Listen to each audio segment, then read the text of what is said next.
చేస్తాము. Okay, binomial distribution is given by పైన మీకు ఆల్రెడీ రాసున్నాను. p of x is equals to ncx p power x q power n minus x. So ఇది అక్కడ ఉన్నటువంటిది నేను నీట్గా రాసుకున్నాను. And here x is equals to 0 1 2 and so on n, where value of q is equals to 1 minus p, or else you can write it as p plus q is equals to 1. That is a probability of success plus probability of a failure is equals to 1.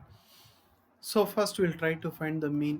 Mean ni mu తో denote చేస్తాం. Mu means expectation of x. I already told you in my previous video sessions, which is equals to summation x is equals to 0 to n, summation x is equals to 0 to n x into p of x. ఇది మేము discrete random variable చెప్పేటప్పుడు చెప్పున్నాను.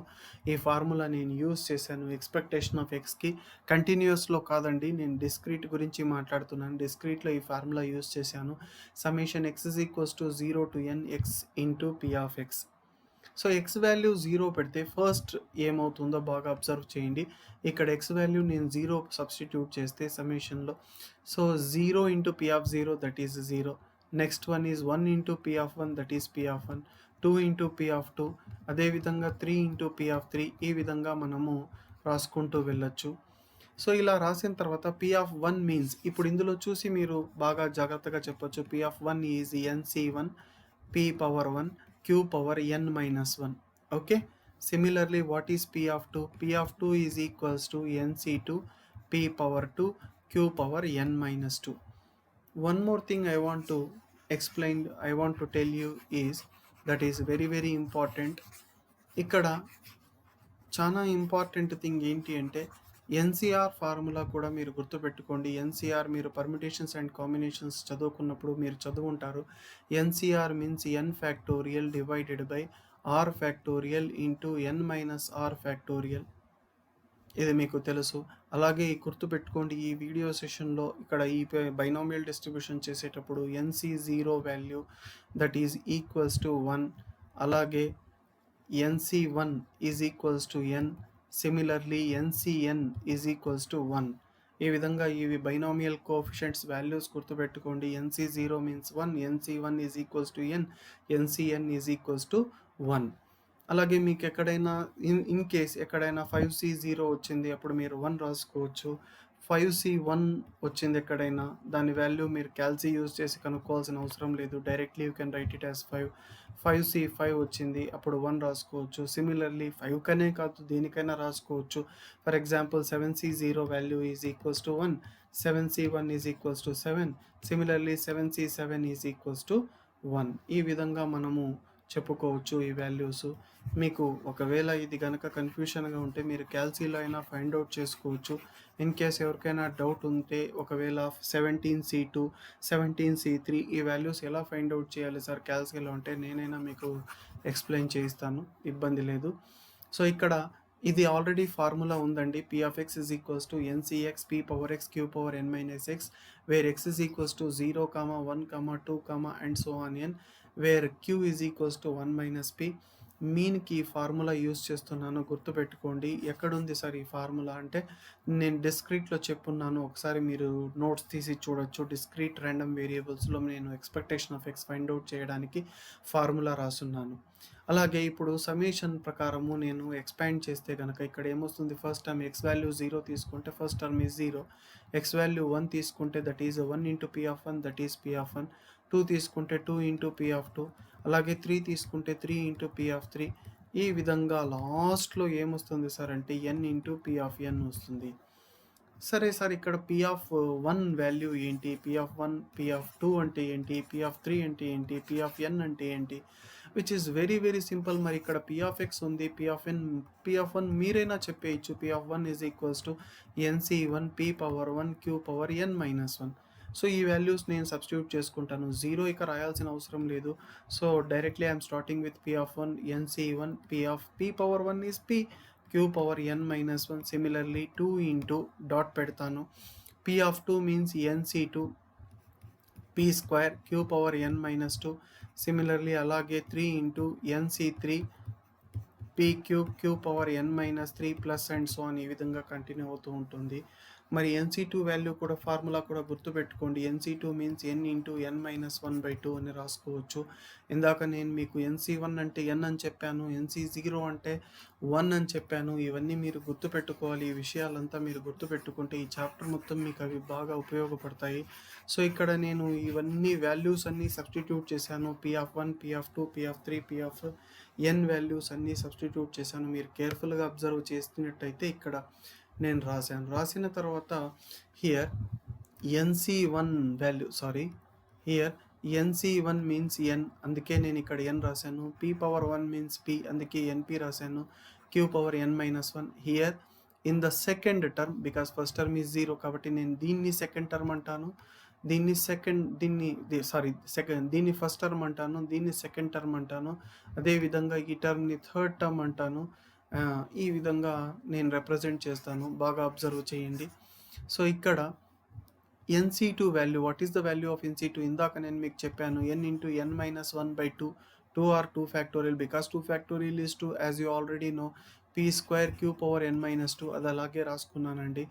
NC3 formula నేను మీకు చెప్పలేదు, sorry. NC3 is equals to n into n-1 into n-2/3 factorial. 3 factorial means 6, or else you can write it as 3 గానే రాయండి, ఏమి ఇబ్బంది లేదు. సో, NC3 వాల్యూ ఇదంతా నేను రాశాను. p³ Q(n-3) plus and so on n into p(n) రాశాను. n into p(n) రాశారు సార్, NCN రాయలేదే అంటే NCN వాల్యూ ఇక్కడ 1 అమ్మ. ఈ లాస్ట్ టర్మ్‌లో NCN వాల్యూ 1, అందుకే నేను రాయలేదు. After taking out NP in each and every term, ఇక్కడ మీరు బాగా అబ్జర్వ్ చేయాల్సి ఉంటుంది. ఈ విషయం మీరు బాగా వినండి. ఇక్కడ NP నేను కామన్ చేస్తాను. ఇక్కడ NP, ఇక్కడ n ఉంది, ఇక్కడ p కామన్ చేస్తాను. ఇక్కడ n ఉంది, ఇక్కడ p కామన్ చేస్తాను. ఇక్కడ n ఉంది, ఇక్కడ p కామన్ చేస్తాను. మరి ఇక్కడ NP కామన్ చేసేస్తే మిగిలిన టర్మ్ ఏది? Q(n-1). ఇక్కడ n మీకు వెళ్ళిపోయింది, p కూడా ఒకటి వెళ్ళిపోయింది కాబట్టి p(Q(n-2). మరి డినామినేటర్‌లో ఉన్న 2 ఏమైంది సార్ అంటే ఇది క్యాన్సిల్ అయిపోతుంది. 2 factorial means 2 will gets cancel. ఇక్కడ 3 ఫ్యాక్టోరియల్‌ని, ఇది చాలా ఇంపార్టెంట్ నాన్న ఇది. 3 factorial means you can write it as 3 into 2 factorial. So, 3 into 2 ఫ్యాక్టోరియల్‌గా నేను ఇక్కడ రాస్తాను ది వాల్యూని. సో, 3ని క్యాన్సిల్ చేస్తే you have left with 2 factorial.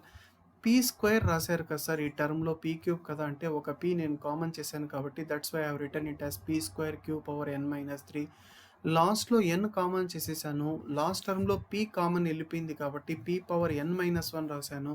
So, ఈ విషయాలన్నీ మీరు బాగా గుర్తుపెట్టుకోండి. ఫస్ట్ టర్ము, సెకండ్ టర్మ్ ఇవన్నీ ఇబ్బంది లేదు. కానీ లాస్ట్ టర్మ్‌లో అందరూ ఇబ్బంది పడతారు. బాగా గుర్తుపెట్టుకోండి. p కామన్ చేస్తాను. p కామన్ చేస్తే you can write it as p(n) అని p(n-1)గా రాసుకోవచ్చు.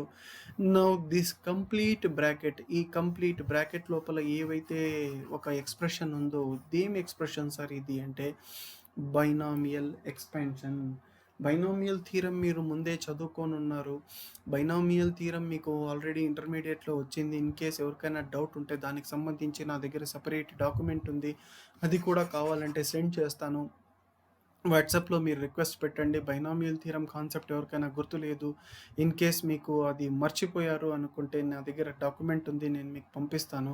సో, ఇక్కడ మీరు గమనించాల్సిన విషయం ఏమంటే నేను ఫార్ములా కూడా రాసున్నాను. x+y(n) is equals to NC0y(n), NC1 x into y(n-1), NC2 x² y(n-2), NCn into xn. ఈ ఫార్ములా నేను ఇక్కడ రాసున్నాను.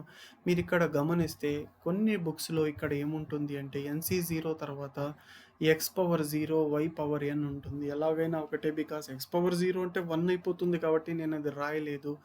x⁻0, x⁻1. మీరు ఇంకో విషయం ఇక్కడ గమనించారో లేదో, ఈ ఫార్ములాలో x⁻0 నుంచి ఎంతవరకు పెరుగుతుంది? xn వరకు పెరుగుతుంది. 0 టు n వరకు ఇంక్రీజ్ అవుతుంది. మరి y పవర్ మీరు గమనించారో లేదో బాగా అబ్జర్వ్ చేయండి. Here the y power is n. Here the y power is n-1, here y power is n-2, తగ్గుతూ లాస్ట్కి వచ్చేసరికి y పవర్ 0 దట్ ఈజ్ 1 అయిపోతుంది. లాస్ట్ టర్మ్లో ఇక్కడ y పవర్ 0 అంటే 1 అయిపోతుంది, అందుకే రాయలేదు. ఇది పైన ఉన్నటువంటి బ్రాకెట్లో ఏదైతే ఎల్లోలో హైలైట్ చేశానో అది ఏం ఫార్ములా సార్ ఇది అంటే బైనామియల్ థీరం ఎక్స్పాన్షన్ ఇది. కాబట్టి this can be return as q plus p whole power n-1. So this can be return as q plus p whole power n-1 అలా రాయొచ్చు. ఇక్కడ nc1 మీన్స్ ఇక్కడ ఫర్ ఎగ్జాంపుల్ ఈ ఫార్ములాలో nc1 means nc1 అంటే ఇందాక మీకు చెప్పాను n. సో ఇక్కడ n-1 c1 అంటే n-1. ఇది దేనికి సార్ ఫార్ములా అంటే n-1 c2. ఆ విధంగా nc2 అంటే మీరు ఇందాక రాశారు కదమ్మా, nc2 అంటే ఏంటి n ఇంటూ n-1/2 రాశారు కదా. అలాగే n-1 c2 చెప్పగలుగుతారా ఎవరైనా బాగా మీకు అర్థమైంటే ఇప్పటికే మీకు అయి ఉంటుంది. ఇప్పుడు nc2 ఫార్ములా మీరు రాశారు n into n-1/2. What is n-1 c2? n ప్లేస్లో n-1 రాయాలి. సో n-1 ఇక్కడ ఎప్పుడైతే n-1 రాస్తామో n-1 మీన్స్ n-2/2. సో దీన్ని n-1 c2గా రిప్రజెంట్ చేస్తాము. లాస్ట్లో కూడా NCN ఉంచిన చోట మనం ఏం రాసుకుంటామంటే n-1 c n-1 రాస్తాను. ఇన్ కేస్ ఫర్దర్ మీకు ఇక్కడ ఏదైనా డౌట్స్ ఉన్నప్పుడు మీకు వాట్సాప్లో అడగచ్చు. నేను మీకు ఆ డౌట్స్ ఏమనేది నేను మీకు ఎక్స్ప్లెయిన్ చేస్తాను.